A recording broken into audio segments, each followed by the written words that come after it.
நடிகர் விஜய்க்கு காங்கிரஸ் கட்சி மீது பற்று உள்ளதால் அவர் விரைவில் காங்கிரசுடன் இணைந்து பணியாற்றுவார் என தமிழ்நாடு மகளிர் காங்கிரஸ் தலைவர் ஹசீனா தெரிவித்துள்ளார்.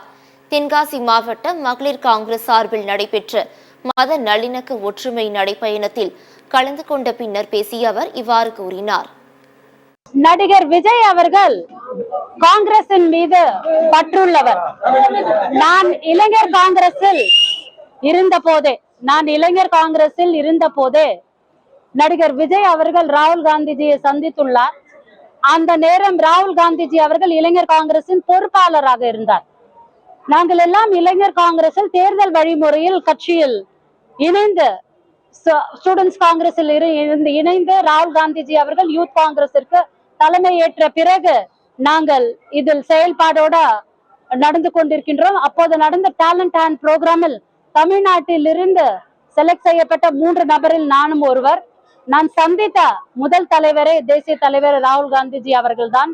அந்த தருணத்தில் விஜய் அவர்களும் எங்களுடைய தலைமையை சந்தித்துள்ளார்.